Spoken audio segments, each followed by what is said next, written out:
Sir एक question पूछूंगी मैं। क्या है, नेटवर्किंग में एक ट्रेंड है अंगूठी और चेन पहनने का। आपने पहनी हुई है इसलिए मुझसे रुका नहीं गया।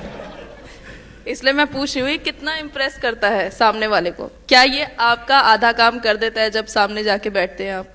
बहुत अच्छा सवाल है कि देखिए, जब हम लोग काम में निकलते हैं ना नेटवर्क मार्केटिंग में, तो सर ने जैसे एक क्वेश्चन कर रहे थे आप लोग की hot list and cold list. तो हॉट लिस्ट जितनी होती है तो उसका नाम ही हॉट इसीलिए पड़ा है कि हम सबसे पहले उसके पास जाते हैं और छूते ही जल जाते हैं। सबसे ज़्यादा निगेटिविटी वहीं से आती है। तो कुछ लोगों ने टिप्पणियाँ कसी थी, क्योंकि मेरे पिताजी का देहांत 4 साल की उम्र में हो गया था। मैं 8 साल की उम्र से 5 रुपये रोज पे काम चालू किया था। मेरी माँ ने 14 साल दाई का काम किया है। तो जब मैं ये बातें रखता था लोगों के सामने, और उस कोविड के टाइम में, तो लोग कहते थे तुम्हारे पिताजी कभी ये सब बातें सुने कि तुम आके मुझे बता रहे हो। मैं एक बार पीतल की रिंग होती है एक पहना हुआ था, तो उसको लोगों ने कहा कि क्या बात है, बड़ा सोना पहन रहे हो। हम क्या सोना नहीं पीतल है। कहा तुम्हारी औकात भी नहीं है कि तुम सोना पहन सको।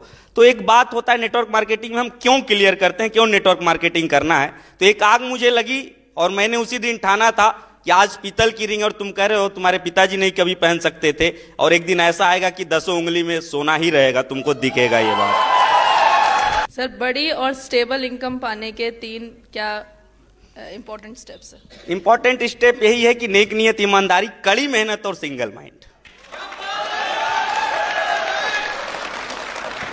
सर एक लीडर की क्या पहचान है, क्या क्वालिटीज होनी चाहिए लीडर में? लीडर की क्वालिटी सबसे पहली ये होनी चाहिए कि जो अचीवमेंट वो खुद आज बता रहा है, लोगों के सामने दर्शा रहा है, उसके पीछे कम से कम उसके जैसे 2 लोग ऐसे होने चाहिए।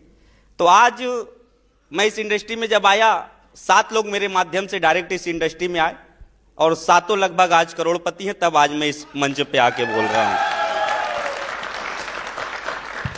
सर प्रोडक्ट की नॉलेज होनी कितनी जरूरी है? उतना ही जितना शुरुआत में हम साइकिल चलाते समय पैंडल और हैंडल को संभालने की होती है। सर जब हम आइडेंटिफिकेशन करते हैं तो कभी कभी हम बहुत बढ़ा चढ़ा के बोल देते हैं। बढ़ा चढ़ा के देखिए, यही तो कारण बना। कुछ लोग कहते हैं ना कि जैसा नहीं था वैसा दिखाने में रह गए। तो जो हकीकत है वही दिखाइए, वही बताइए। बस अगले की औकात इतनी है कि आज आपकी परिस्थिति को देख करके आपके साथ ज्वाइन नहीं करेगा, लेकिन जब कल आपकी परिस्थिति बदलेगी तो उसकी मनोस्थिति क्या होगी आप अंदाजा लगा सकते हैं। क्योंकि जरूरत सबको है इस व्यवसाय की। कहते हैं ना कि कभी सर्दी कभी गर्मी, ये तो कुदरत के नजारे हैं। प्यास उनको भी लगती है जो दरिया के किनारे है।